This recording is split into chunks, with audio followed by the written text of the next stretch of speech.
Langit sore di kota kecil kami mulai berubah warna, dari biru cerah menjadi sapuan oranye dan nila. Aku, Anya, berdiri di depan jendela ruang tamu, memandangi jalanan yang mulai lengang. Rumah kami tidak besar, tapi selalu kurawat kebersihannya.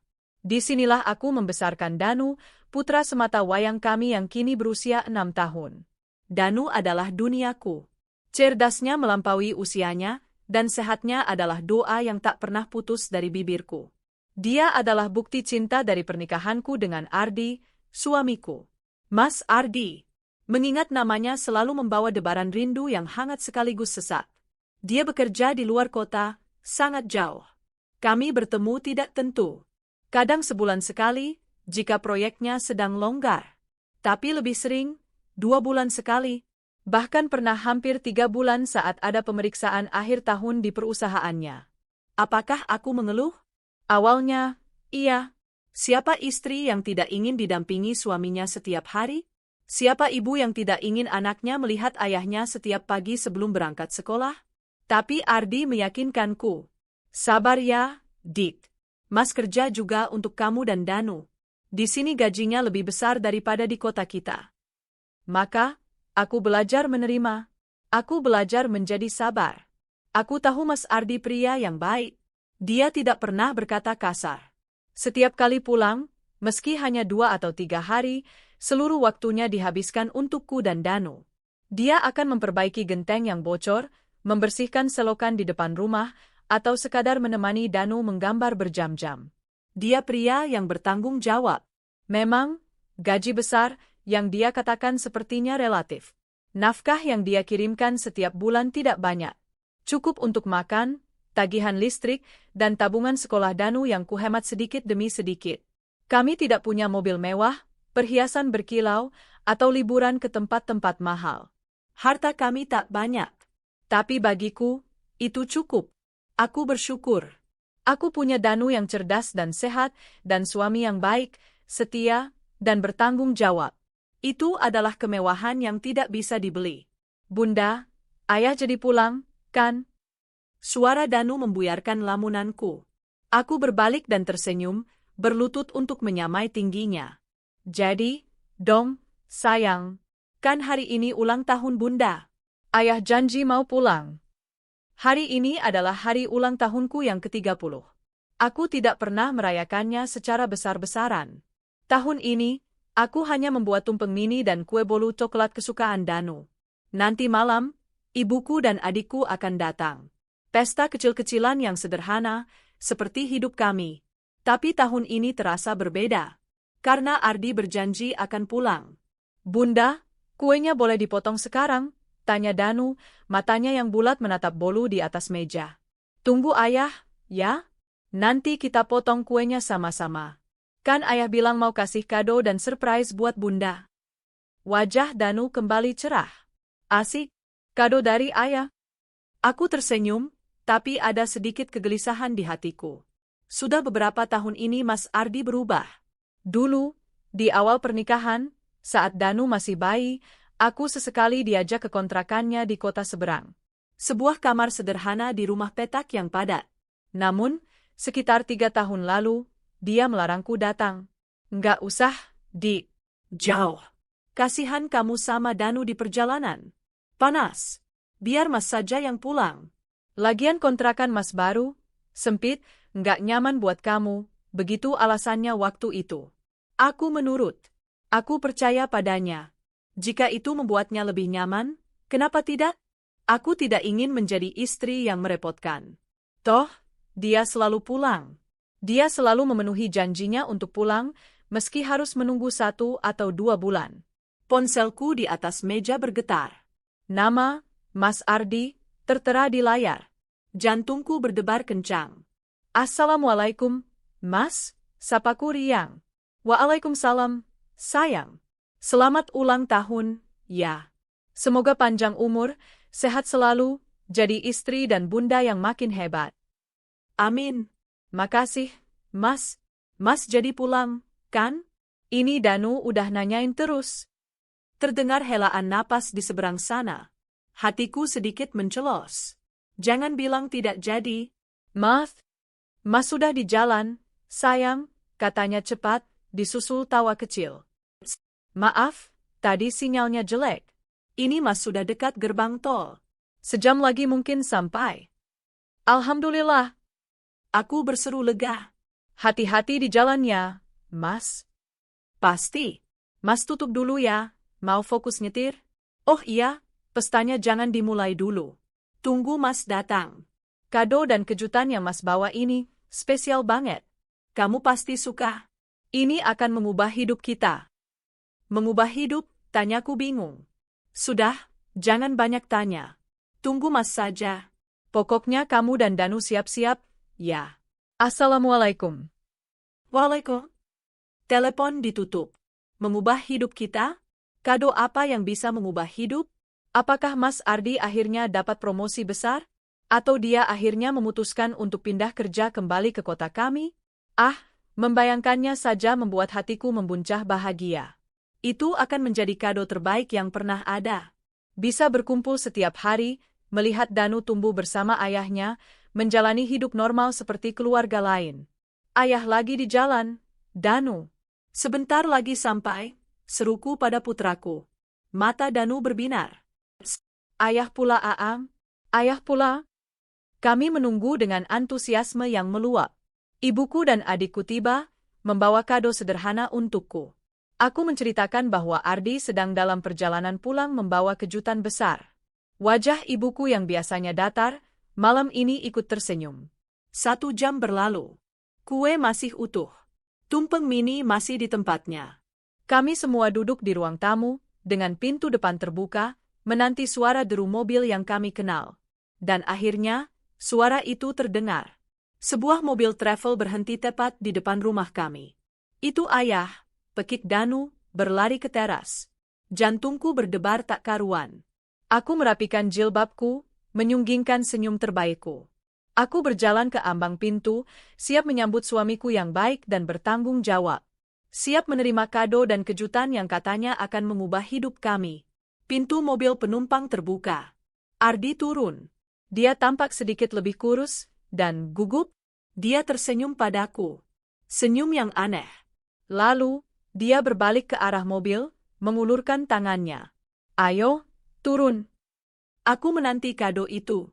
Mungkin sebuah kotak besar? Tapi yang keluar dari mobil bukanlah kado. Melainkan seorang wanita muda yang menunduk, tangannya memegang erat lengan Ardi. Dan di belakang wanita itu, turun 2 anak kecil. Laki-laki dan perempuan. Tergenggam di tangan wanita itu. Duniaku berhenti berputar. Senyum di wajahku membeku. Tawa Danu yang berlari menyambut ayahnya terhenti di udara. Inikah kado itu? Inikah kejutan yang akan mengubah hidup kami? Waktu seakan berhenti. Udara di teras rumah kami yang kecil terasa mengental, berat untuk dihirup. Suara jangkrik yang tadi sore terdengar merdu, kini lenyap, digantikan oleh keheningan yang memekakkan telinga. Di depanku, Ardi, suamiku, pria yang kunantikan kepulangannya siang dan malam, berdiri kaku. Senyum aneh itu masih menempel di wajahnya, seolah-olah dia baru saja mempersembahkan sebuah mahakarya. Wanita muda di sebelahnya, Rina, begitu Ardi akan memanggilnya nanti, menunduk dalam. Tangannya yang memegang lengan Ardi bergetar. 2 anak kecil di belakangnya, laki-laki dan perempuan, bersembunyi di balik rok ibunya, mata mereka menatapku dengan takut. Danu, putraku, yang tadi berlari riang menyambut, ayah, kini berdiri mematung di sampingku. Tangan mungilnya meremas ujung dasterku. Ayah, itu siapa? Bisik Danu. Pertanyaan polos itu memecah kebisuan. Ardi berdeham. Dia melangkah maju, menarik wanita itu bersamanya. Ibuku dan adikku, yang berdiri di ambang pintu di belakangku, menatap tak percaya. Kue ulang tahunku yang ke-30, yang belum terpotong, duduk manis di atas meja makan, menjadi saksi bisu adegan ini.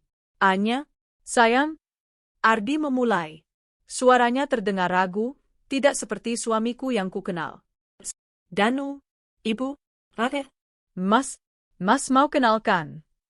Dia menarik napas panjang. Ini, Rina, dan ini Doni dan Dina. Aku tidak merespons. Tubuhku membeku. Mataku menatap lurus ke arah Ardi, mencari-cari sisa pria baik yang kukira kunikahi. Anya, ulangnya, kali ini lebih mendesak. Ini Rina, istri Mas juga, dan mereka anak-anak Mas. Istri? Suara serak itu keluar dari bibir ibuku. Beliau maju selangkah, menatap Ardi dengan nanar. Apa maksudmu, Ardi? Ardi melepaskan pegangannya pada Rina, beralih menatap ibuku. Dia mencoba memasang wajah memelas. Bu, Anya, Mas bisa jelaskan. Tapi boleh kami masuk dulu? Nggak enak diliatin tetangga. Masuk? Akhirnya aku bersuara. Kata itu keluar seperti pecahan kaca, dingin dan tajam. Untuk apa? Wajah Ardi berubah pias. Dia tidak menyangka aku akan merespon seperti itu. Dia pasti mengira aku akan menangis, histeris, atau mungkin menerimanya dengan pasrah. Anya, dengerin Mas dulu. Ada hal penting yang harus Mas sampaikan. Ini kejutan yang Mas bilang. Kejutan? Aku tertawa, tapi tidak ada kelucuan di dalamnya. Suara tawa itu terdengar asing di telingaku sendiri. Kado ulang tahun? Anya, Mas mohon, katanya, nadanya mulai putus asa. Dan disitulah dia membuat kesalahan terbesarnya. Dia memutuskan untuk jujur, bukan karena dia pria baik, tapi karena dia tidak punya pilihan lain. Mas kena PHK, Anya. Perusahaan ada pengurangan karyawan besar-besaran. Sebuah informasi yang seharusnya membuatku sedih, kini terasa hampa. Mas sudah nggak kerja. Kontrakan kami sudah habis. Kami nggak punya tempat tinggal lagi. Disitulah semuanya terungkap. Kontrakan kami. Bukan, kontrakan Mas, yang sempit dan tak nyaman yang dia ceritakan padaku 3 tahun lalu. Larangan untukku berkunjung, alasan, kasihan kamu di jalan, semuanya bohong. Dia tidak melarangku datang karena kontrakannya sempit. Dia melarangku datang karena Rina ada di sana. Suaraku bergetar, bukan karena sedih, tapi karena amarah yang mulai membakar dari dalam. Selama ini, wajah Ardi pucat. Selama ini, saat Mas bilang kerja lembur, Mas pulang ke rumah dia? Selama ini, nafkah yang Mas beri seadanya, karena Mas harus menghidupi 2 keluarga. Selama ini, saat Danu sakit merindukan ayahnya. Ayahnya sedang menimang anak-anaknya yang lain. Aku menunjuk pada 2 anak kecil yang ketakutan itu. Air mataku yang kutahan akhirnya jatuh. Tapi ini bukan air mata kesedihan. Ini air mata penghinaan. Ardi, pria yang kuanggap baik, pria yang kuanggap bertanggung jawab, ternyata adalah pembohong paling kejam. Dia membiarkanku dan Danu hidup dalam kerinduan, dalam kesederhanaan yang pas-pasan, sementara dia membangun istana lain. Dia membagi cintanya, perhatiannya, dan yang paling menyakitkan, nafkahnya. Dan jelas, kami yang mendapat sisa-sisanya. Kini, dia datang. Bukan karena rindu. Bukan karena ulang tahunku. Dia datang karena dia dibuang. Dia di PHK, dan dia tidak lagi mampu membiayai 2 keluarganya. Anya, Mas tahu masalah, katanya, suaranya kini terdengar memohon. Tapi Mas nggak punya pilihan. Dulu Mas kesepian di sana? Kesepian, potongku tajam. Lalu aku apa, Mas? Aku di sini membesarkan anakmu sendirian, apa namanya kalau bukan kesepian? Tapi aku setia. Aku menjaga kehormatanku. Justru itu, Anya, Mas tahu kamu istri yang baik. Istri yang sabar. Kamu pasti bisa ngertiin Mas. Mas mohon. Dan dia mengucapkan kalimat yang menghancurkan sisa hatiku. Kita tinggal sama-sama di sini, ya? Rina bisa bantu-bantu kamu. Anak-anak kita bisa sekolah bareng. Kan jadi ramai. Dia benar-benar mengatakannya. Dia mengira cintaku padanya begitu besar, begitu buta, sehingga aku mau dimadu. Dia mengira aku akan menerima pelakor ini, dan mau menyayangi anak-anaknya seperti anakku sendiri, sementara anakku sendiri kekurangan kasih sayang ayahnya. Aku menatapnya. Pria yang berlutut memohon di depanku ini bukan lagi suamiku. Dia adalah monster berwajah malaikat yang telah menipuku selama bertahun-tahun. Pergi, kataku, lirih namun penuh penekanan. Anya, Apa maksudmu? Aku bilang, pergi. Kali ini suaraku naik. Aku menunjuk ke mobil travel yang masih menunggu di pinggir jalan. Bawa keluarga keduamu. Bawa pelakor ini dan anak-anaknya. Pergi dari rumah ini. Anya, kamu nggak bisa gitu. Kami mau tinggal di mana? Ardi panik. Dia bangkit dan mencoba memegang tanganku. Aku menepisnya dengan kasar. Wanita itu, Rina, tiba-tiba ikut bersuara, tangisnya pecah. Mbak tolong, Mbak, kasihani anak-anak saya. Kami benar-benar nggak punya tempat tinggal. Dia bahkan ikut bersujud di kakiku, memegang ujung dasterku. Mbak, tolong saya rela jadi pembantu Mbak di sini, asal kami boleh tinggal. Hatiku hancur. Hancur sehancur-hancurnya. Tapi bukan karena iba pada mereka. Hatiku hancur karena pengkhianatan ini. Peduliku apa? Desisku. Saat kalian bersenang-senang di sana, apa kalian peduli padaku dan Danu? Saat anakku sakit karena rindu ayahnya, apa kalian peduli? Aku menatap Ardi, yang kini ikut bersujud di samping istri mudanya. Pemandangan yang menyedihkan sekaligus memuakkan. Suami yang kukira baik, ternyata kejam. Aku menantikan kado, tapi yang kudapat rasa sakit, kataku, lebih pada diriku sendiri. Aku tidak bisa berkata-kata lagi. Rasa sakit itu terlalu dalam, mengunci leherku. Aku menarik Danu ke dalam pelukanku. Aku berbalik, masuk ke dalam rumah. Bu, Ratih, tutup pintunya, kataku pada ibu dan adikku. Anya, jangan, Anya, buka pintunya. Anya, kamu nggak bisa usir Mas. Ardi menggedor-gedor pintu. Aku tidak peduli. Aku tidak peduli mereka bersujud. Aku tidak peduli mereka memohon. Aku tidak peduli mereka tidak punya tempat tinggal karena tidak punya pekerjaan. Malam itu, di hari ulang tahunku yang ke-30, dengan kue yang masih utuh di atas meja, aku mengusir suamiku dan keluarga barunya. Aku bersandar di balik pintu yang tertutup, mendengarkan suara tangisan dan makian yang perlahan menjauh, lalu digantikan oleh suara mesin mobil travel yang pergi. Saat itulah pertahananku runtuh. Aku jatuh terduduk, memeluk Danu erat-erat, dan menangis sejadi-jadinya di kegelapan ruang tamu rumahku. Pesta telah usai bahkan sebelum dimulai. Malam itu aku tidak tidur. Aku duduk di sofa ruang tamu, di ruangan yang sama di mana pestaku yang hancur masih tersaji. Kue bolu coklat di atas meja. Tumpeng mini yang mulai mengering. Di pangkuanku, Danu tertidur pulas, kelelahan setelah menangis tanpa henti. Dia tidak mengerti apa yang terjadi, tapi dia merasakan kesedihanku. Ibuku dan Ratih, adikku, tidak pulang. Mereka menemaniku dalam kebisuan. Ratih sesekali menggeram marah, kurang ajar, Mas Ardi. Nggak tahu dia. Sementara ibuku hanya duduk di sampingku, mengusap punggungku. Usapan yang memberi kekuatan lebih besar daripada ribuan kata. Ketika azan subuh berkumandang, aku bangkit. Tubuhku kaku, tapi hatiku lebih kaku lagi. Ada sesuatu yang mati di dalam diriku semalam.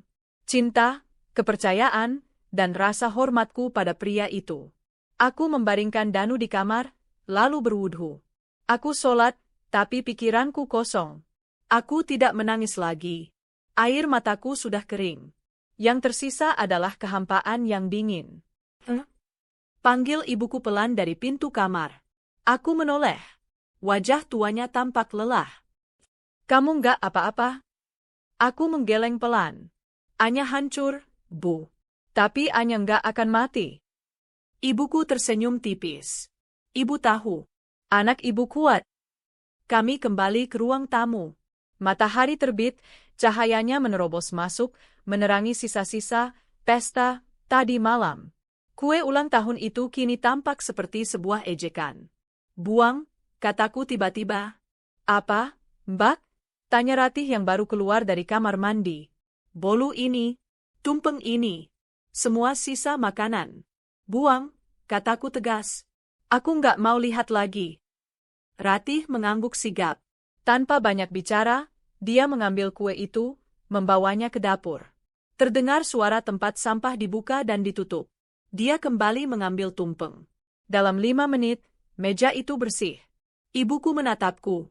Lalu, Sekarang apa, Enduk? Kamu mau bagaimana? Anya mau cerai, Bu. Kata kakakku mantap. Tidak ada keraguan dalam suaraku. Alhamdulillah, jawab ibuku singkat. Ibu kira kamu masih akan memikirkan dia. Pria yang Anya pikirkan sudah mati tadi malam, Bu. Yang datang semalam itu monster. Tepat saat itu, ponselku bergetar di atas meja. Nama, Mas Ardi, muncul di layar. Jantungku berdebar kencang, bukan karena rindu, tapi karena amarah. Ratih melihat layar itu dan matanya membelalak. Jangan diangkat, Mbak. Justru harus diangkat, kataku. Aku menekan tombol hijau dan mengaktifkan speaker. Anya, sayang. Ya Mas minta maaf. Kamu di mana? Mas di depan rumah.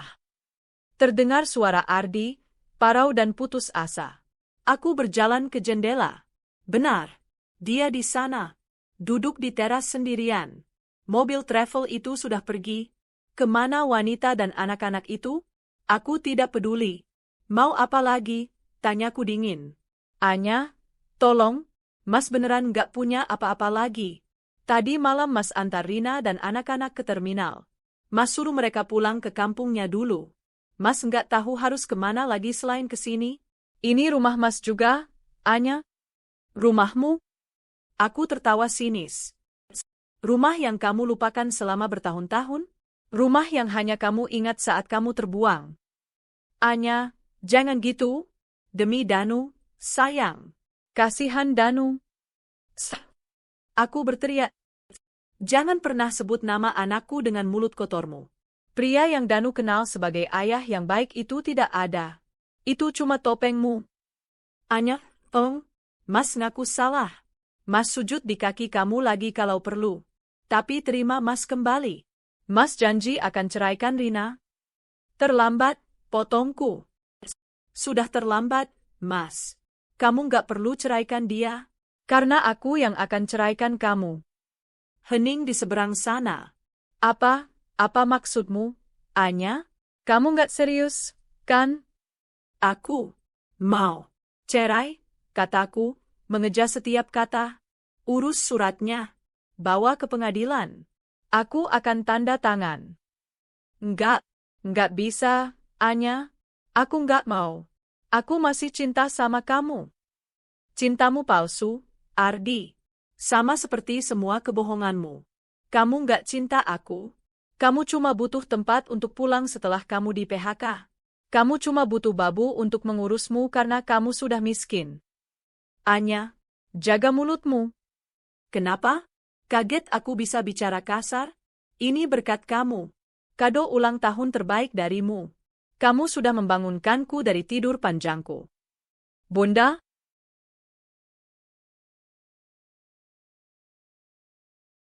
Suara kecil Danu terdengar dari pintu kamar. Dia berdiri mengucek matanya, memegang boneka dinosaurusnya.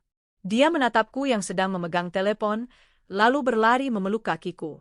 Tangisku hampir pecah lagi melihatnya. Tidak. Aku tidak boleh lemah di depan anakku.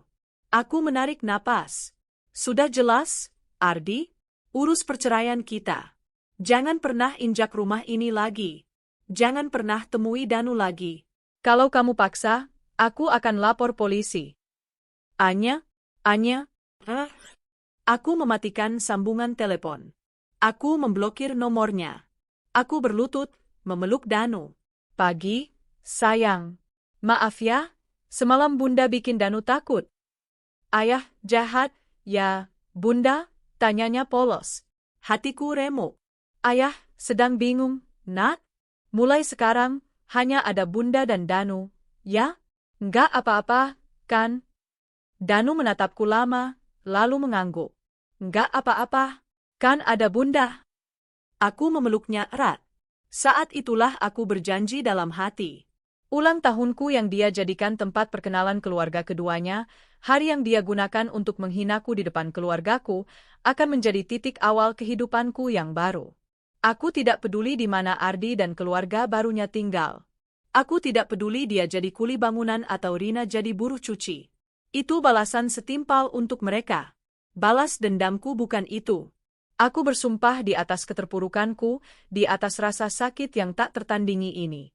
Aku akan bangkit. Aku akan sukses. Aku akan membesarkan Danu menjadi anak yang hebat, jauh lebih hebat dari ayahnya. Aku akan membuat hidupku dan Danu begitu bahagia, begitu berkilau, sehingga suatu hari nanti, saat Ardi melihatku, dia akan malu. Dia akan menyesal seumur hidupnya telah mengkhianati wanita yang salah. Hari itu, aku menceraikan suamiku. Dan hari itu, aku dilahirkan kembali. 1 bulan telah berlalu sejak malam ulang tahunku yang ke-30. Rumah kami terasa lebih senyap, namun anehnya, lebih damai. Gedoran pintu Ardi, teriakannya, dan rentetan pesan maaf yang memuakkan telah berhenti setelah aku secara resmi mendaftarkan gugatan cerai di pengadilan agama. Prosesnya ternyata tidak rumit. Mungkin karena Ardi sendiri tidak punya apa-apa lagi untuk diperjuangkan. Dia datang ke mediasi sekali, wajahnya kuyu, matanya kusam. Dia tidak lagi memohon. Dia hanya menatapku dengan tatapan kosong saat aku menolak semua tawarannya untuk memperbaiki dan memulai dari awal. Tidak ada yang bisa dimulai dari puing yang sudah hangus, Ardi, kataku padanya di depan mediator. Dia akhirnya menandatangani surat-surat itu. Hak asuh Danu jatuh sepenuhnya padaku, tanpa perlawanan darinya. Tentu saja. Bagaimana dia bisa melawan? Dia bahkan tidak bisa mengurus dirinya sendiri, apalagi memperebutkan seorang anak.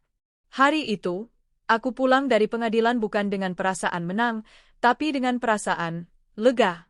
Beban tak kasat mata yang selama ini membelenggu pundakku, kepercayaan buta yang kuberikan pada pria yang salah, akhirnya terlepas. Tapi lega saja tidak cukup untuk membeli susu dan membayar tagihan. Nafkah terakhir dari Ardi sudah lama menguap. Tabungan yang kuhemat sedikit demi sedikit selama bertahun-tahun, uang yang seharusnya untuk sekolah Danu, kini menjadi satu-satunya penyambung hidup kami. Aku duduk di meja makan di suatu malam, menatap buku tabungan. Angkanya menyusut cepat. Aku harus melakukan sesuatu.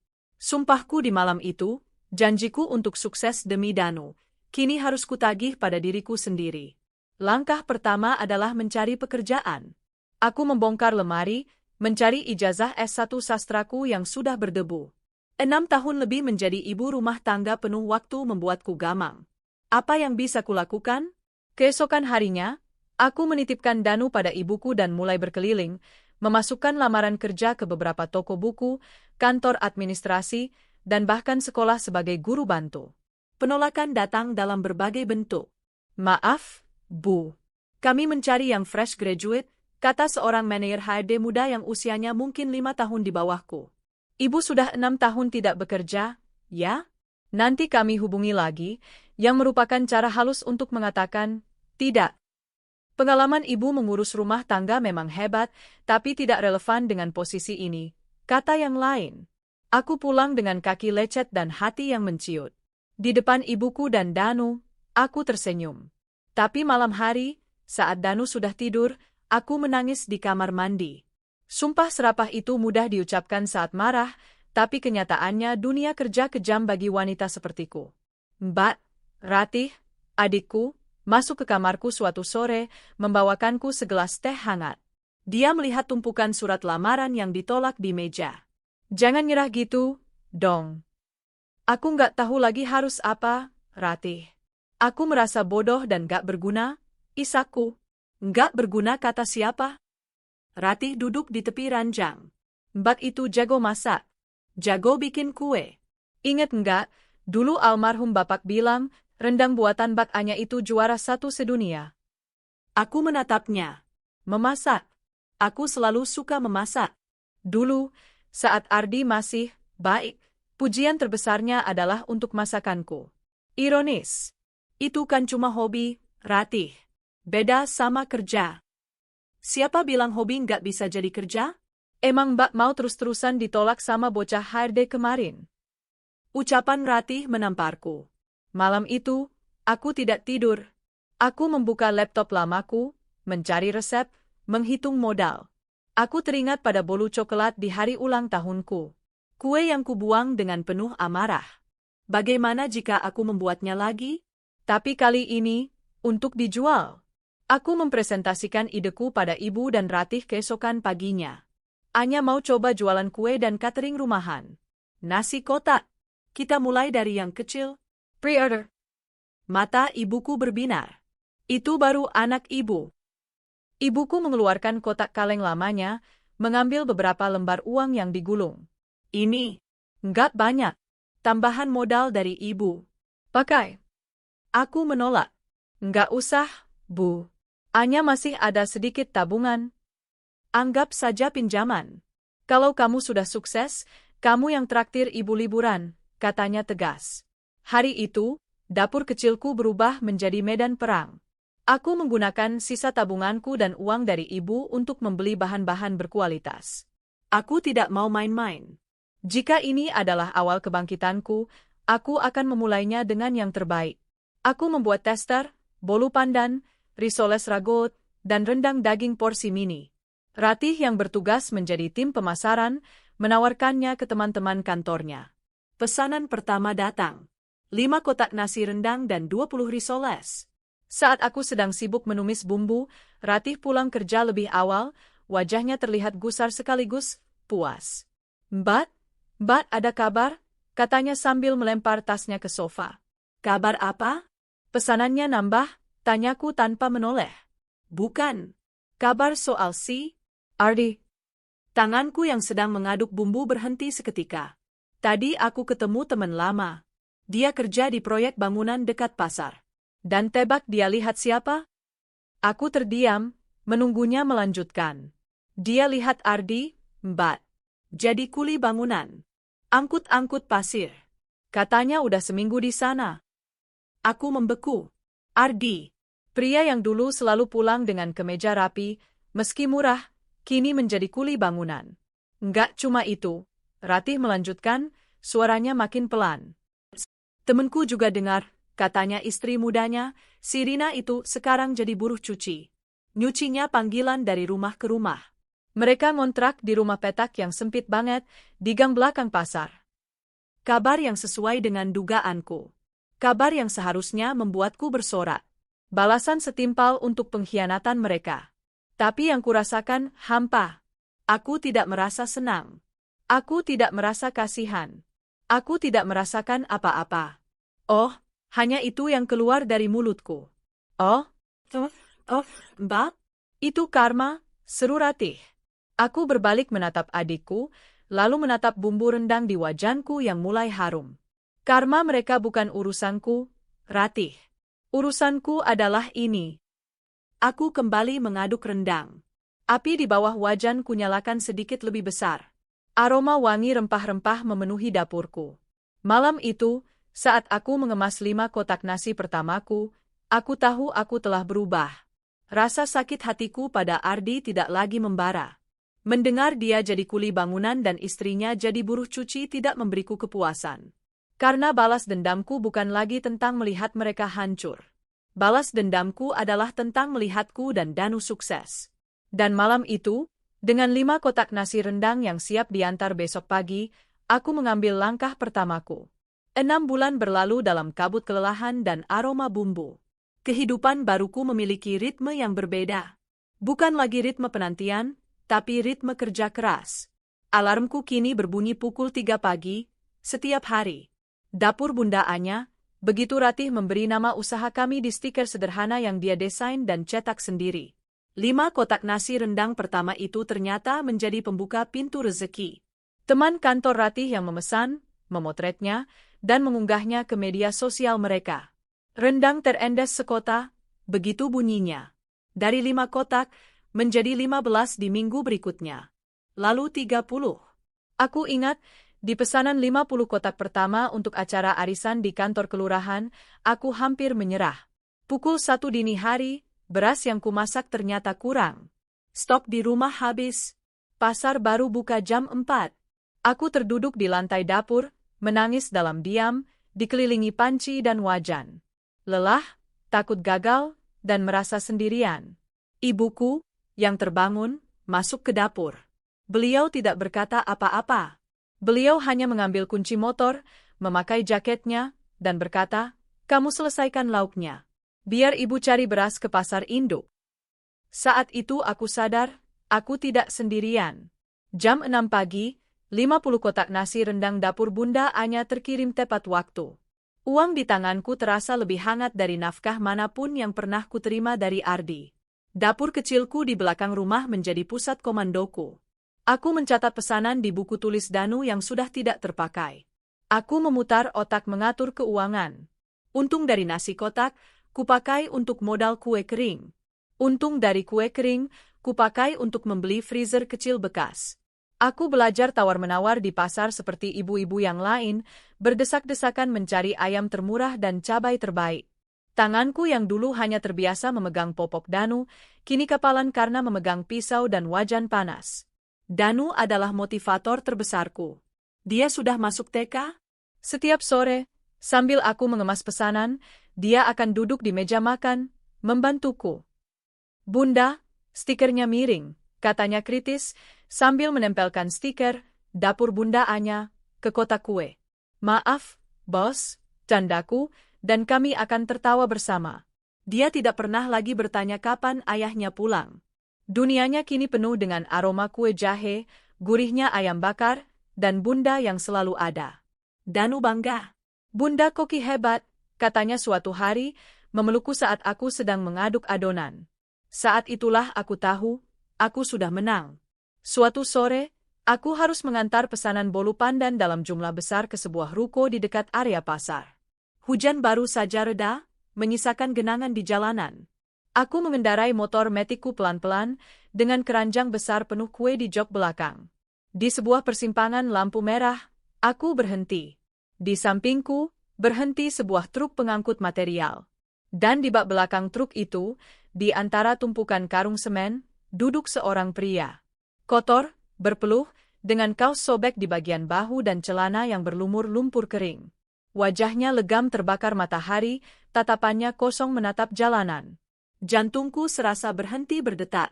Pria itu Ardi. Dia lebih kurus dari yang kuingat.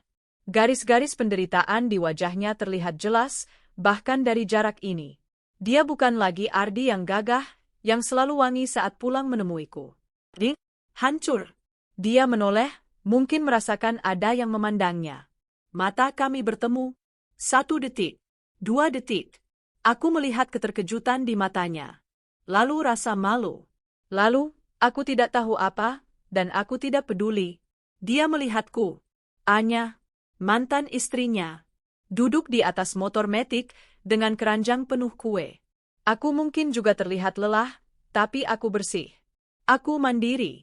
Lampu berubah hijau. Dia membuka mulutnya, seperti ingin memanggil namaku.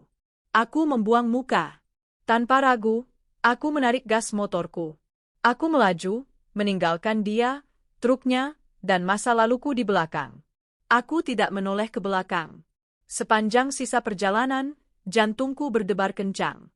Ada sisa getaran amarah, tapi lebih besar rasa penutupan. Jika dulu aku ingin dia melihatku sukses agar dia malu, sore itu aku sadari, aku salah. Aku tidak butuh dia untuk merasa malu. Aku tidak butuh pengakuannya.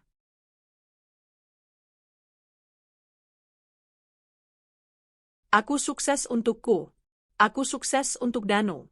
Malam itu, setelah menghitung laba bersih dari penjualan kue, aku memeluk Danu. Danu, akhir tahun kita liburan, ya? Danu mau kemana? Ke pantai. Mau lihat lumba-lumba? Serunya. Pasti, bisikku, mencium keningnya. Malam itu aku bermimpi, bukan tentang pengkhianatan atau rasa sakit. Aku bermimpi tentang pantai, lumba-lumba, dan tawa putraku yang menggema. 2 tahun. 2 tahun telah berlalu sejak sore di lampu merah itu. 2 tahun sejak aku memacu motorku, meninggalkan bayangan masa lalu di bak truk yang kotor. Dapur Bunda Anya, bukan lagi sekadar dapur rumahan yang disulap seadanya. 1 tahun lalu, dengan pinjaman ban yang kuambil dengan jaminan sertifikat rumah peninggalan almarhum bapak, aku menyewa sebuah ruko kecil di jalan utama. Tidak besar, tapi cukup untuk dapur profesional di bagian belakang dan etalase kaca kecil di bagian depan. Kini, aku tidak lagi bangun jam 3 pagi karena aku punya tim. Aku punya Empok Nani, janda parubaya yang ahli memasak masakan tradisional. Aku punya dua gadis muda, Santi dan Laras, yang lincah mengurus pesanan dan etalase. Dan Ratih, adikku, akhirnya resign dari pekerjaan kantornya untuk menjadi manajer keuangan penuh waktu di usaha kakaknya. Aku bukan lagi Anya yang malang. Di lingkungan ini, aku adalah Bu Anya, pemilik catering yang sedang naik daun. Dapurku kini berasap dari pukul 4 pagi hingga 9 malam, memenuhi pesanan nasi kotak untuk kantor-kantor, kue untuk arisan, dan tumpeng besar untuk perayaan. Dan Danu, putraku adalah alasan terkuatku. Dia kini duduk di kelas 1 SD. Tumbuh menjadi anak laki-laki yang cerdas, percaya diri, dan sangat protektif pada bundanya. Janjiku untuk liburan ke pantai? Sudah kutepati. Kami tidak hanya melihat lumba-lumba, kami bahkan menginap di hotel kecil yang bagus. Tawa Danu saat itu adalah bayaran paling mahal atas semua kerja kerasku. Aku sudah pindah. Rumah lama yang penuh kenangan pahit itu kusewakan. Aku dan Danu kini menempati lantai 2 ruko kami. Lebih praktis, dan aku bisa selalu mengawasi Danu sambil bekerja. Aku sedang di depan, mengajari Laras cara menata kue lapis di etalase, ketika Ratih keluar dari kantor kecil di belakang. "Mbak, sibuk enggak?" "Sibuk, tapi ada apa?" tanyaku, masih fokus pada kue. "Ada yang cari kerjaan. Tadi dia lihat papan, lowongan, kita." Aku memang memasang papan kecil di depan, dibutuhkan, tenaga cuci piring kebersihan. Wanita. Empok Nani sudah kewalahan mengurus dapur dan cucian piring sendirian. "Suruh masuk." "Wawancara sebentar," kataku. "Orangnya, kayaknya butuh banget, Mbak." "Bajunya?" Ratih tidak melanjutkan, tapi aku paham. Seorang wanita masuk ke ruko. Dia ragu-ragu, kepalanya menunduk. Sore itu sedang ramai. Aroma rendang dan ayam bakar baru matang memenuhi ruangan. Wanita itu mengenakan daster yang warnanya sudah pudar dan jilbab yang sedikit miring. Tubuhnya kurus, jauh lebih kurus dari yang kuingat. "Permisi, Bu. Saya mau melamar kerja," katanya. Suaranya lirih, serak, dan familiar. Aku berbalik dari etalase. "Mau melamar jadi apa, ya?" Wanita itu mengangkat wajahnya. Waktu seakan berhenti. Lebih hening dari malam ulang tahunku 3 tahun lalu. Itu Rina. Wajahnya yang dulu muda dan segar, kini kuyu. Kantung mata hitam menggantung di bawah matanya yang tak lagi berbinar. Ada luka lecet kering di sudut bibirnya. Dia tampak 10 tahun lebih tua. Mata kami bertemu. Aku melihat syok di matanya. Lalu ketakutan. Lalu pemahaman. Dia pasti tidak tahu kalau dapur Bunda Anya, yang terkenal ini, adalah aku. "Mbak Anya," desisnya, nyaris tak terdengar. "Bu Anya," koreksiku pelan, suaraku datar dan dingin. Santi dan Laras menatap kami bingung. Ratih di belakangku berdiri kaku. Rina mundur selangkah, seolah ingin kabur. Tapi kakinya seakan terpaku di lantai. Saya. Dia tergagap, wajahnya memucat. Rasa malu yang luar biasa terpancar dari matanya. Dia melihat ruko yang rapi ini, etalase yang penuh makanan enak, pegawai yang berseragam, dan aku, yang berdiri di depannya sebagai pemilik. Dia melihat semua yang seharusnya bisa dia miliki, yang dia coba curi, tapi gagal. Dan dia melihat wanita yang dia hancurkan, kini berdiri jauh di atasnya. "Saya cari kerja, Bu," ulangnya, suaranya bergetar hebat. "Apa saja? Cuci piring, sikat kamar mandi." "Saya bisa, Bu." "Tolong." Air mata mulai menggenang di pelupuk matanya. Air mata putus asa. Aku menatapnya lekat. Pemandangan ini, wanita yang merebut suamiku, kini memohon pekerjaan sebagai tukang cuci piring di kakiku, adalah pembalasan dendam yang bahkan tidak pernah kubayangkan. Inikah rasanya? Rasa sakit yang dia berikan padaku 3 tahun lalu, kini berbalik padanya dalam bentuk rasa malu yang tak tertanggungkan. Aku teringat malam itu. Dia bersujud. "Saya rela jadi pembantu, Mbak." Ternyata, takdir mengabulkan ucapannya, tapi dengan cara yang lebih kejam. Aku menarik napas. "Maaf," kataku. Rina menatapku, penuh harap yang putus asa. "Lowongannya sudah terisi tadi pagi." "Itu bohong. Lowongan itu masih terbuka lebar." Tapi aku tidak akan pernah membiarkan racun dari masa lalu masuk ke dalam istana yang kubangun dengan susah payah. Harapan di mata Rina padam. Padam total. Dia seakan hancur berkeping-keping di depanku. Oh, baik, Bu. Maaf sudah mengganggu. Dia berbalik dengan cepat, membentur pintu saat keluar, dan setengah berlari menyusuri trotoar, menghilang di tikungan. Mbak, itu tadi? Ratih mendekatiku, suaranya berbisik ngeri. Bukan siapa-siapa, kataku tegas, berbalik kembali ke etalase. Laras, yang ini geser ke kiri sedikit, biar bolu pandannya kelihatan. Tanganku sedikit gemetar, tapi aku memaksanya untuk tetap stabil. Aku tidak merasa menang. Aku tidak merasa puas. Aku merasa selesai. Malam itu, aku mencium kening Danu yang sudah tertidur. Aku menatap keluar jendela, ke jalanan yang ramai. Aku teringat Ardi di bak truk. Aku teringat Rina dengan daster pudarnya. Dan aku berbisik pada diriku sendiri, terima kasih, ya Allah. Engkau menyelamatkanku. 5 tahun. 5 tahun telah berlalu sejak malam ulang tahunku yang ke-30. 5 tahun sejak aku bersumpah di atas puing-puing hatiku untuk bangkit. Wajahku di cermin hari ini adalah wajah seorang wanita berusia 35 tahun. Ada beberapa garis halus di sekitar mataku, tapi itu bukan garis kesedihan. Itu garis-garis lelah karena bekerja, garis-garis tawa dari candaku bersama Danu.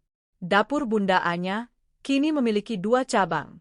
Satu ruko yang dulu kami sewa, kini sudah kubeli lunas. Dan hari ini, aku baru saja menandatangani surat-surat untuk cabang kedua kami, sebuah kafe kecil dengan konsep masakan rumahan modern di pusat kota. Aku bukan lagi koki yang kelelahan, aku adalah seorang pengusaha. Mobil city car yang kukendarai berhenti di depan SD swasta terbaik di kota ini. Pukul 2 siang. Waktunya menjemput duniaku. Danu, kini berusia 11 tahun, berlari keluar gerbang, ranselnya yang besar bergoyang-goyang. Dia tidak lagi memelukku seperti anak TK. Dia membuka pintu, melempar tasnya ke jok belakang, dan duduk di sampingku. Hai, jagoan. Gimana sekolah? Biasa aja, Bun, katanya, nada suaranya berusaha terdengar keren seperti anak praremaja. Ulangan matematika tadi gampang banget. Aku tertawa. Bagus. Mau mampir beli es krim? Bunda hari ini capai target penjualan. Mata Danu berbinar. Mau? Yang rasa coklat double? Ya. Inilah hidupku. Sibuk, lelah, tapi penuh. Diisi dengan aroma kue yang matang, laporan keuangan dari Ratih, dan tawa Danu. Masa lalu, itu terasa seperti film yang ditonton orang lain. Kabar tentang Ardi dan Rina sesekali masih terdengar. Mereka seperti hantu di pinggiran kota. Beberapa pelanggan yang bergosip bilang mereka sudah tidak bersama lagi. Ada yang bilang Ardi pindah kerja ke luar pulau. Ada yang bilang Rina kembali ke kampungnya, membawa 2 anaknya yang kudengar, putus sekolah. Aku tidak peduli. Aku tidak punya waktu untuk peduli. Malam itu, setelah kami makan malam merayakan rencana cabang baru, ponselku berdering. Nomor tak dikenal. Selamat malam, dengan Ibu Anya? Iya, saya sendiri. Maaf, Bu. Saya, Ratih. Adik Ibu, ada di sini. Jantungku berhenti. Ratih? Ratih ada di kantor bersamaku sampai sore tadi. Ratih? Ratih siapa? Saya, Ratih, adiknya Mas Ardi. Darahku seakan surut ke kaki. Adik Ardi? Ada apa? Ada apa? Ya?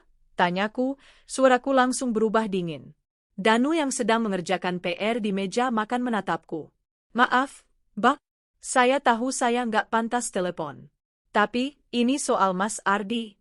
Dia butuh bantuan Mbak. Butuh bantuan saya? Aku tertawa sinis. Setelah 5 tahun? Bantuan apa? Terdengar isak tangis di seberang.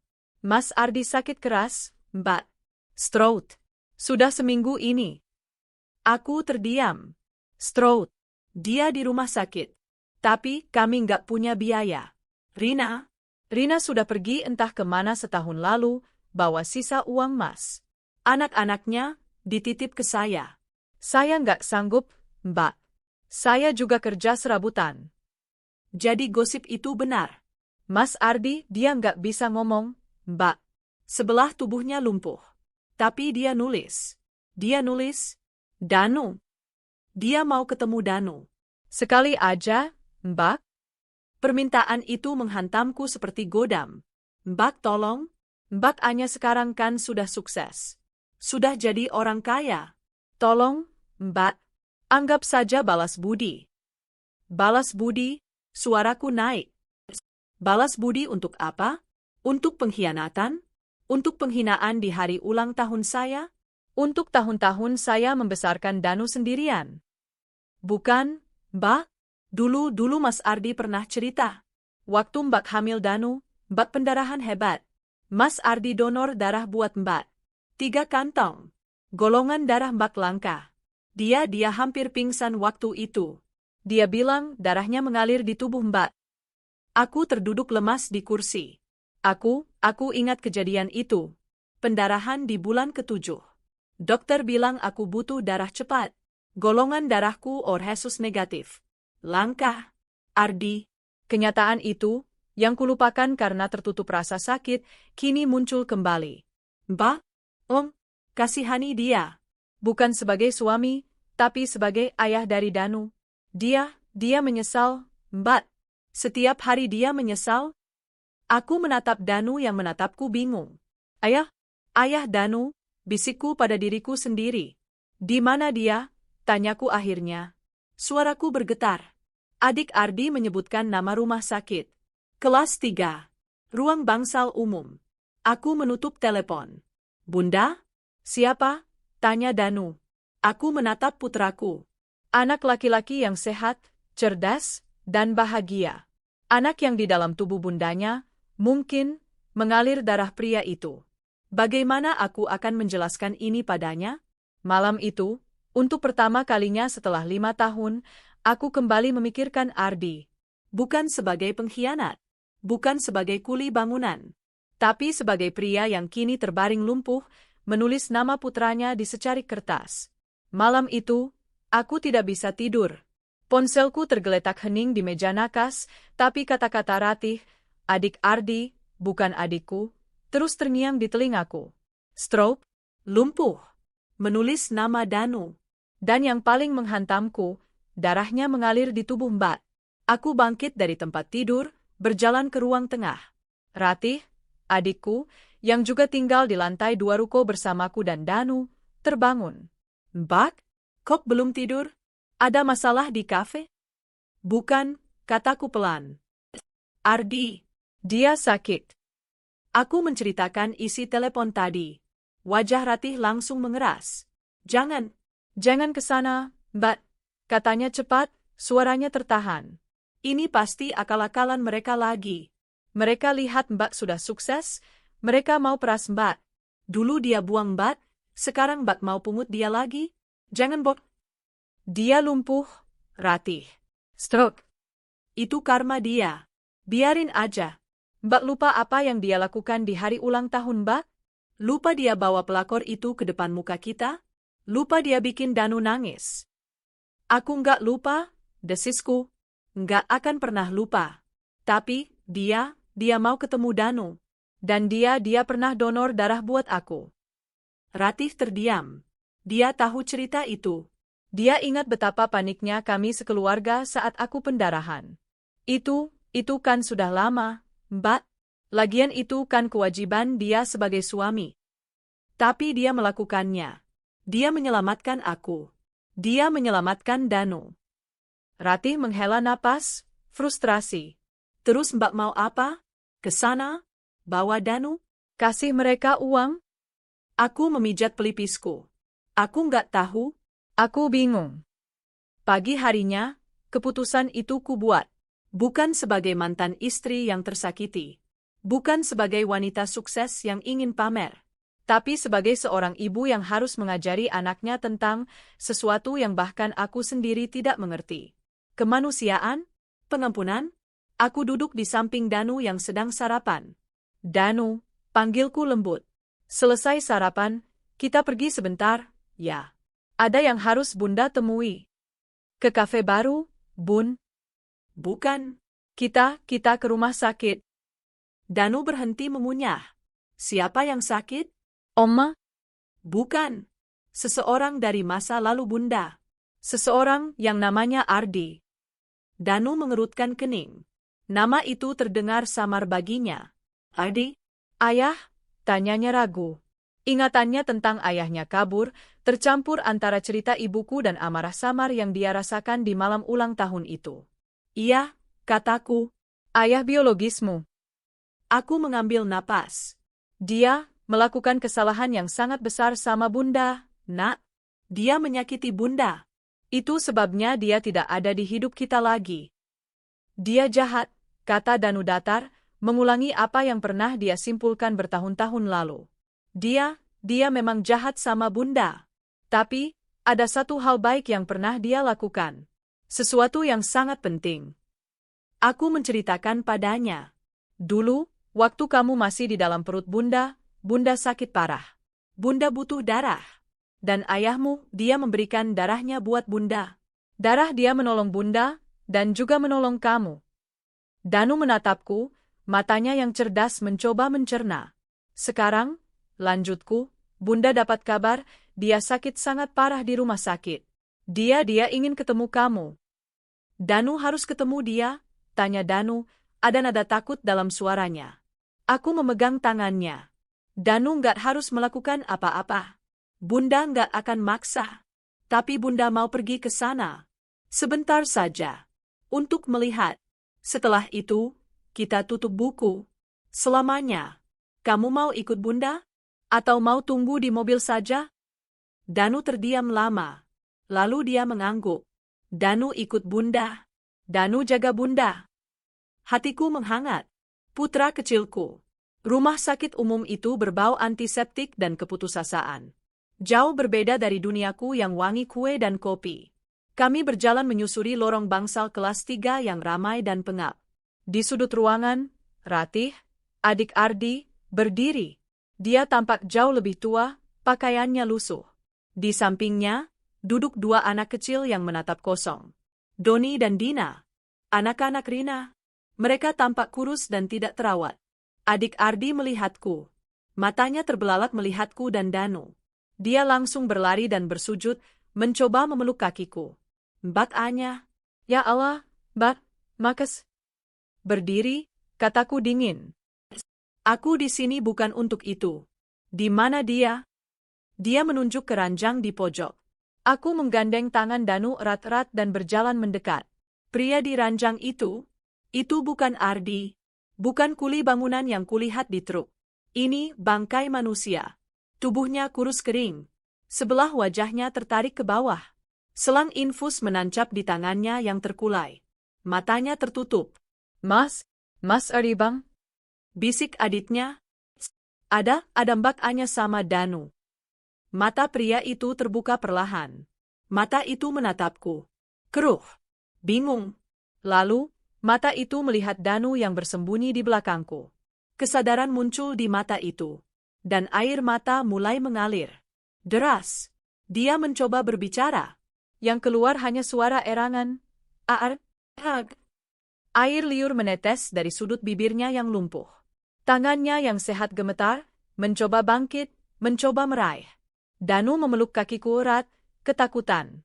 Aku menatap pemandangan itu. 5 tahun lalu, aku bersumpah akan membuatnya malu telah mengkhianatiku. Takdir melakukannya dengan cara yang lebih brutal. Tidak ada rasa puas, tidak ada kemenangan. Yang ada hanya rasa kasihan yang hambar. Pria ini sudah selesai. Ratih, adiknya, menunjukkan secari kertas kumal padaku. Tulisan tangan yang gemetar, seperti tulisan anak kecil. Danu. Aku menarik napas panjang. Aku melangkah maju, melepaskan pegangan Danu. Ardi. Dia terkesiap mendengar suaraku.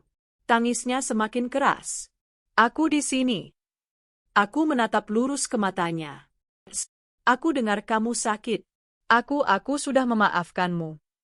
Dia terbelalak, erangannya semakin kencang. Bukan untuk kamu, lanjutku cepat. Aku memaafkanmu, untuk aku. Supaya aku bisa hidup tenang. supaya hatiku tidak punya utang benci lagi. Aku berbalik ke Ratih. Aku membuka dompetku.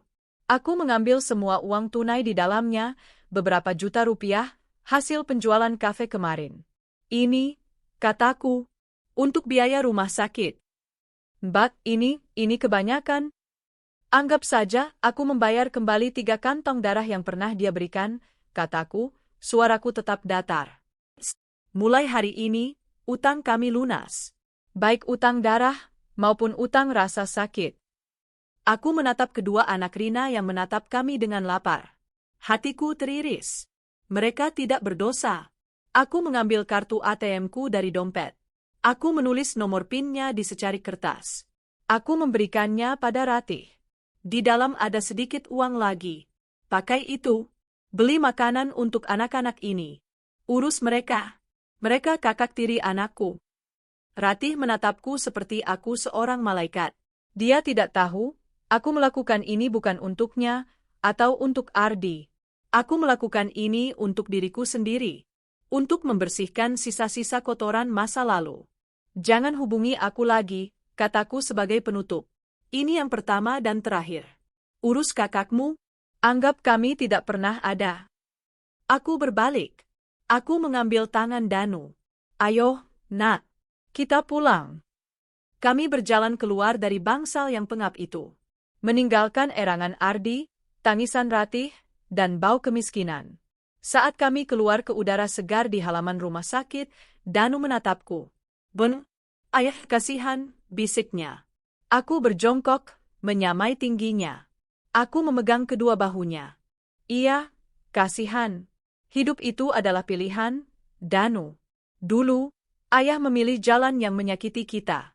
Dan lihat di mana dia sekarang. Bunda memilih jalan untuk bangkit dan bekerja keras. Dan lihat di mana kita sekarang. Aku menyeka air mata yang tiba-tiba jatuh di pipiku sendiri. Jangan pernah jadi seperti dia, nak. Tapi jangan pernah menyimpan benci seperti Bunda dulu. Cukup tahu saja. Oke? Danu mengangguk mantap. Oke, Bun. Aku berdiri, menggandeng tangannya. Saat kami berjalan menuju mobilku yang mengkilap, aku merasa beban terakhir di pundakku terangkat. Aku benar-benar bebas. Pagi setelah kunjungan ke rumah sakit itu terasa berbeda. Sinar matahari yang masuk melalui jendela apartemen ruko kami terasa lebih hangat. Udara yang kuhirup terasa lebih bersih. Untuk pertama kalinya dalam 5 tahun, aku bangun tanpa beban di dada. Beban itu telah kutinggalkan di bangsal kelas 3 yang pengap kemarin. Utang darah telah kubayar. Utang benci telah kulunasi. Semalam, Danu tidak banyak bicara. Dia hanya memintaku memeluknya lebih lama sebelum tidur.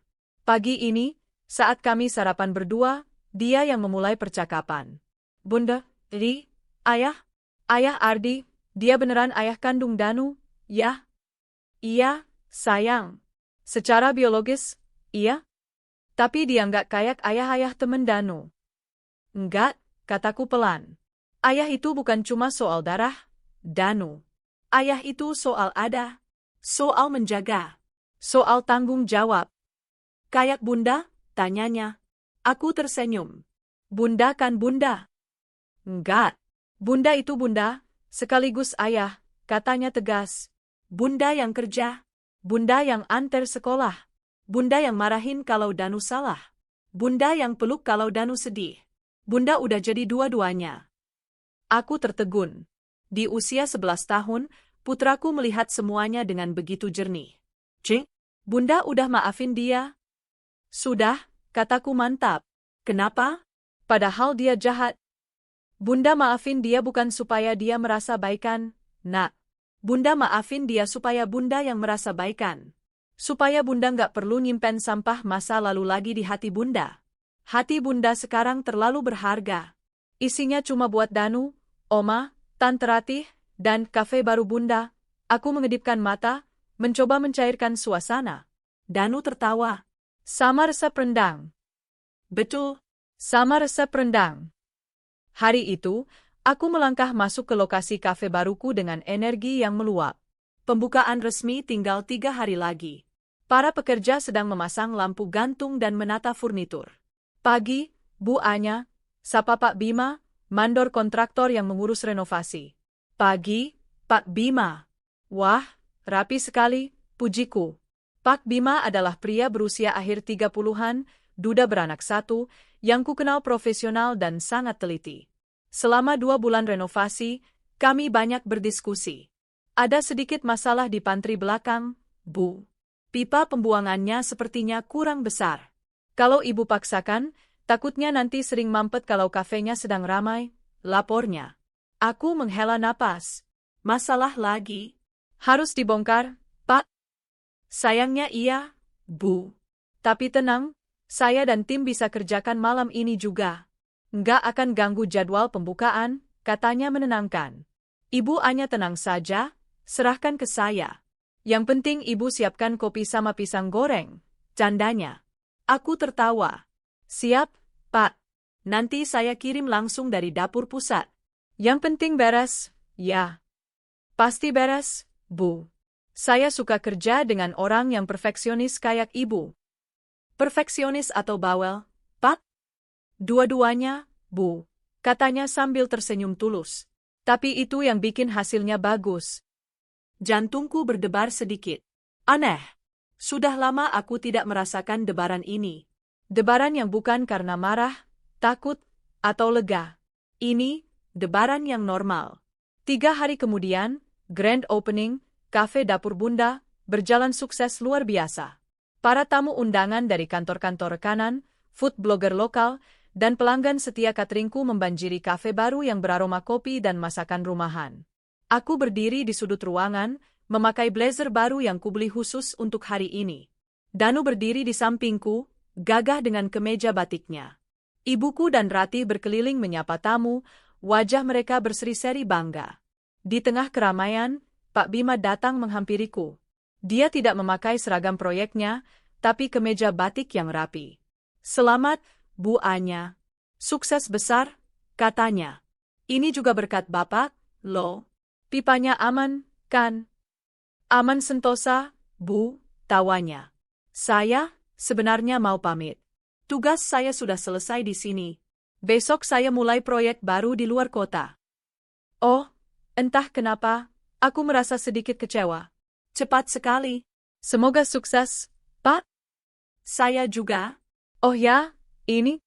Dia merogoh sakunya, memberikan sebuah kartu nama. Ini nomor pribadi saya, bukan nomor kantor. Kalau nanti, kafe Ibu ada masalah, atau kalau Ibu butuh teman ngobrol soal renovasi, atau soal apa aja. Aku menatap kartu nama itu, lalu menatap matanya. Dia terlihat gugup, tapi tulus. Terima kasih, Pak Bima. Akan saya simpan, kataku sambil tersenyum. Malam itu, setelah kafe tutup dan Danu tertidur pulas di kamar barunya di atas kafe, Ratih adikku masuk. Wajahnya serius. Mbak, ada telepon, katanya pelan. Siapa? Pak Bima, tanyaku asal. Bukan. Ratih, adiknya Ardi. Ketenangan yang kurasakan seharian langsung terusik. Ada apa lagi? Bukannya sudah kubilang jangan hubungi aku. Dia cuma kirim SMS, Mbak. Singkat. Ratih menunjukkan layar ponselnya padaku. Satu pesan singkat. Mbak, makasih atas bantuannya. Uangnya sudah saya pakai semua untuk biaya RS sampai pemakaman. Mas Ardi sudah meninggal tadi pagi. Maaf sudah merepotkan. Aku terduduk di sofa. Meninggal. Begitu cepat. Innalillahi. Bisikku. Aku menatap Ratih. Terus, anak-anak itu gimana? Katanya di SMS, dia mau bawa mereka pulang kampung. Uang sisa dari Mbak mau dipakai modal jualan kecil-kecilan di desa. Dia bilang gak akan pernah ganggu kita lagi. Dia juga bilang makasih sudah peduli sama keponakannya. Aku terdiam lama. Pria yang pernah menjadi suamiku, ayah dari anakku, pria yang kucintai, lalu ku benci, lalu ku kasihani, kini sudah tiada. Bab itu benar-benar telah berakhir. Tidak ada lagi yang tersisa.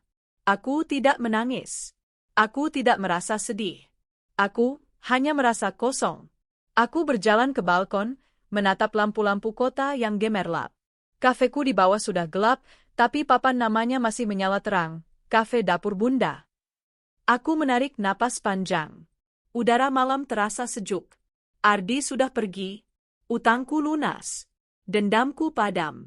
Balas dendam terbaikku bukanlah melihatnya hancur, meski itu terjadi. Balas dendam terbaikku adalah hidupku saat ini. Aku sukses. Anakku bahagia. Dan hatiku, untuk pertama kalinya setelah sekian lama, terasa lapang. Aku kembali masuk, mengambil kartu nama Pak Bima di atas meja. Aku menatapnya sejenak, lalu tersenyum tipis. Mungkin suatu hari nanti.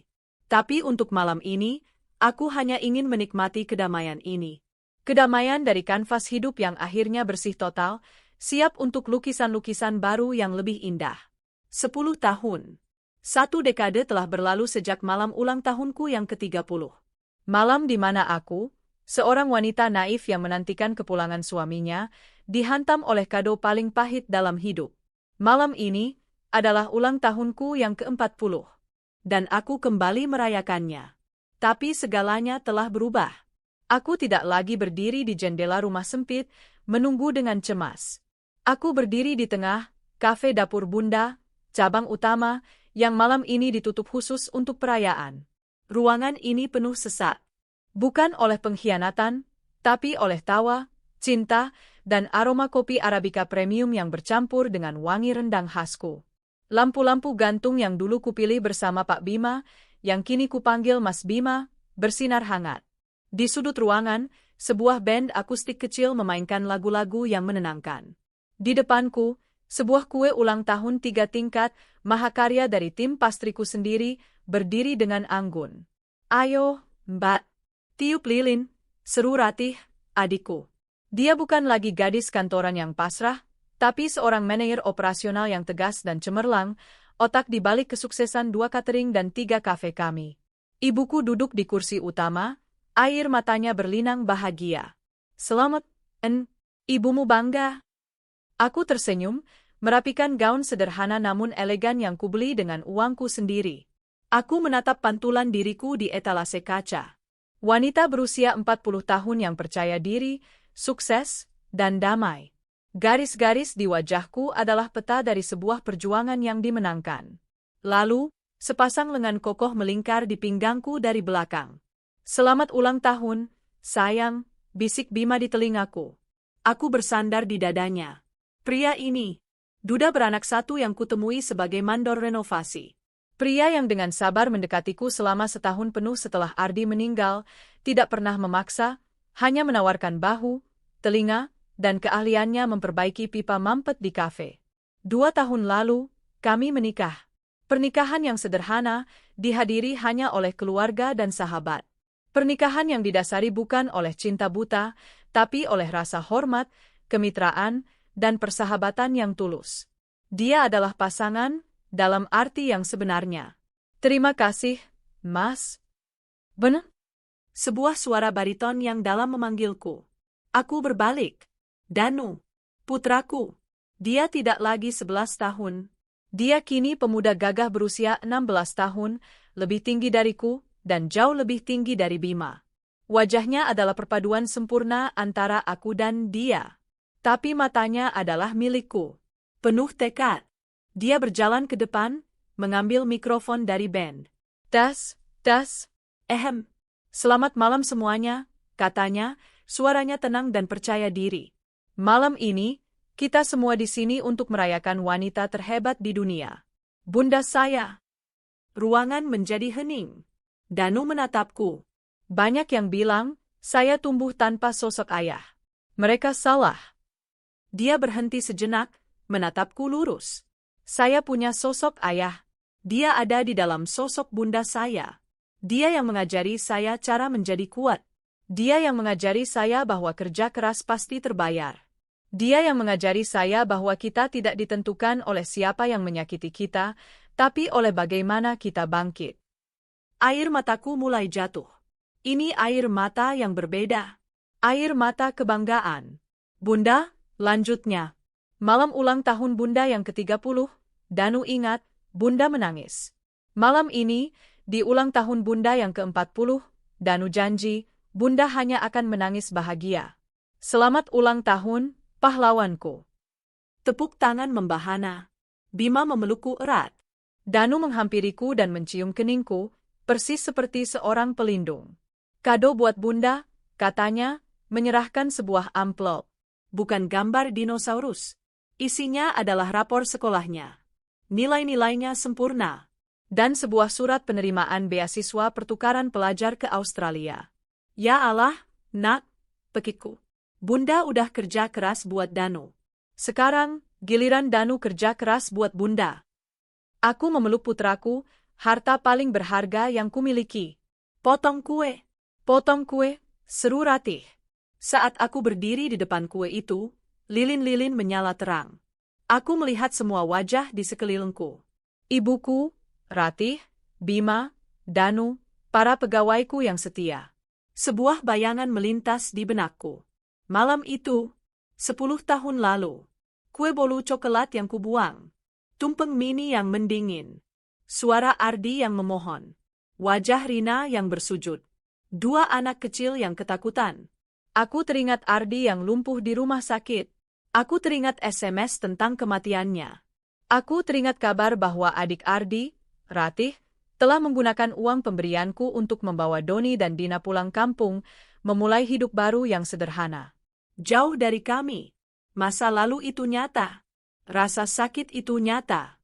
Tapi itu semua adalah bab yang telah kututup. Balas dendamku telah tuntas. Bukan dengan melihat mereka hancur, tapi dengan memastikan aku dan anakku terbangun utuh. Ulang tahunku yang ke-30 adalah kado pahit yang meracuniku. Tapi racun itu, dengan izin Tuhan, kupaksa berubah menjadi obat. Titik awal kehidupanku yang baru. Aku menarik napas, menatap lilin-lilin yang menyala. Bikin permohonan, Bun, seru Danu.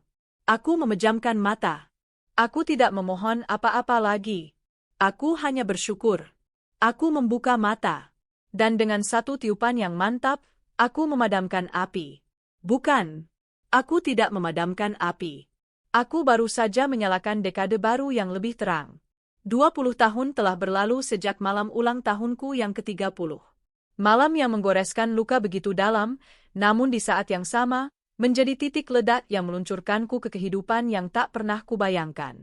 Malam ini adalah malam ulang tahunku yang ke-50. Aku tidak lagi berdiri di kafe yang sibuk. Aku duduk di teras belakang rumah kami, sebuah rumah yang kubangun bersama Bima di atas bukit kecil yang menghadap ke gemerlap lampu kota. Udara sejuk dan aroma melati dari taman yang dirawat Bima memenuhi udara. Dapur Bunda Anya telah menjadi sebuah nama, sebuah brand. Kami tidak lagi hanya memiliki 3 kafe, tapi sebuah perusahaan holding yang menaungi 8 restoran, 2 lini catering korporat, dan 1 akademi tata boga kecil untuk wanita-wanita yang ingin mandiri. Ratih, adikku, adalah CEO dari perusahaan itu.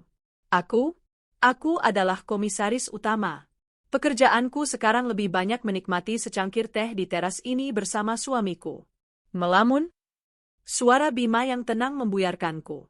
Dia meletakkan secangkir teh lagi di mejaku, lalu duduk di sampingku, tangannya yang hangat menggenggam tanganku. Hanya mengenang, kataku. Mengenang yang mana? Yang ke-30? Yang ke-40? Atau yang ke-50? Tanyanya sambil tersenyum. Semuanya, jawabku. Rasanya seperti lingkaran yang akhirnya penuh. Bima mengangguk. Dia tahu segalanya. Dia tahu lukaku, dan dia tidak pernah mencoba menghapusnya. Dia hanya membantuku menumbuhkan bunga-bunga baru di sekitarnya. Danu sudah di jalan. Seharusnya 15 menit lagi sampai, katanya, mengubah topik. Ah, Danu. Putraku. Di usia 26 tahun, dia adalah kebanggaan terbesarku. Beasiswanya ke Australia berlanjut hingga master di bidang food science. Dia tidak kembali untuk mengambil alih bisnisku. Dia membangun bisnisnya sendiri, sebuah perusahaan rintisan teknologi pangan yang berfokus pada bahan baku lokal. Ponselku berdenting. Sebuah pesan foto dari Danu. Gak sabar ketemu Bunda. Ini, kado Bunda sudah di sampingku. Foto itu adalah swafoto di dalam mobil. Danu yang tersenyum lebar, dan di sampingnya, seorang wanita muda berwajah teduh, cantik, dengan mata yang cerdas. Namanya Kirana, seorang peneliti yang dia kenal di Australia. Kado kita datang, bisikku pada Bima. Di ruang makan, ibu, yang kini berusia 75 tahun dan masih cerewet seperti biasa, sedang mengatur meja bersama Ratih. Pesta malam ini adalah pesta yang sesungguhnya. Pesta yang tidak lagi berisi pembuktian, tapi murni perayaan. Saat Danu dan Kirana tiba, rumah kami dipenuhi kehangatan yang tulus. Kirana memberiku pelukan, bukan sebagai calon mertua yang harus dihormati, tapi sebagai wanita yang mengagumi wanita lain. Danu banyak sekali bercerita tentang Bunda, bisiknya. Saya juga ingin bisa sekuat Bunda. Aku tersenyum. Kamu tidak perlu sekuat aku. Kamu hanya perlu bahagia. Malam itu, setelah makan malam, aku menyelinap ke ruang kerjaku sejenak. Aku membuka laci mejaku, mengambil sebuah kotak kayu kecil. Di dalamnya, ada beberapa kenang-kenangan. Satu foto Danu saat TK. Satu stiker pertama, dapur Bunda Anya, yang miring. Dan sepucuk surat yang sudah menguning. Surat itu datang sekitar 15 tahun yang lalu, tak lama setelah Ardi meninggal. Surat itu dari Ratih, adiknya Ardi. Aku tidak pernah membalasnya, tapi aku menyimpannya. Mbak Anya, saya tidak tahu harus berterima kasih seperti apa. Uang yang Mbak berikan, saya pakai untuk pulang kampung. Doni dan Dina saya sekolahkan dengan uang itu. Sekarang kami punya warung kelontong kecil di desa. Hidup kami sederhana, tapi cukup. Anak-anak sehat. Doni sekarang sudah bisa bantu saya di warung. Dina pintar menjahit. Mereka tidak ingat banyak tentang Jakarta, atau tentang ayah mereka. Saya bilang pada mereka, ayah mereka berpesan agar mereka jadi orang baik. Dan mereka juga berterima kasih atas bantuan, Bunda baik hati, dari kota yang pernah menolong kami. Saya janji, Mbak, sesuai pesan Mbak, kami tidak akan pernah mengganggu kehidupan Mbak. Surat ini hanya untuk memberitahu Mbak bahwa kebaikan Mbak tidak sia-sia. Salam, Ratih. Aku menutup kotak itu. Kebaikan yang lahir dari luka yang paling dalam. Sayang. Bima muncul di pintu. Semua sudah menunggu. Waktunya potong kue. Aku tersenyum, kembali ke ruang makan. Kue ulang tahunku yang ke-50 jauh lebih sederhana dari kue di ulang tahunku yang ke-40. Hanya sebuah seceke besar buatan Danu dan Kirana. Saat aku memegang pisau kue, aku teringat kado. Kado ulang tahunku yang ke-30 adalah sebuah pengkhianatan. Itu adalah api yang membakar habis hidupku yang lama. Kado ulang tahunku yang ke-40 adalah sebuah pembebasan. Melihat Danu tumbuh gagah dan mendengar kabar kematian Ardi menutup bab itu selamanya.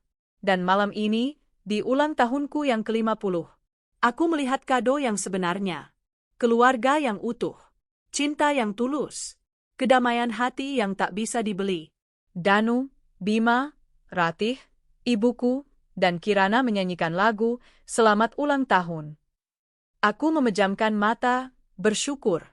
Ternyata, kadang-kadang, Tuhan menghancurkan hidupmu hanya untuk memberimu fondasi baru yang jauh lebih kuat. Aku meniup lilinku. Dan pesta yang sesungguhnya pun dimulai.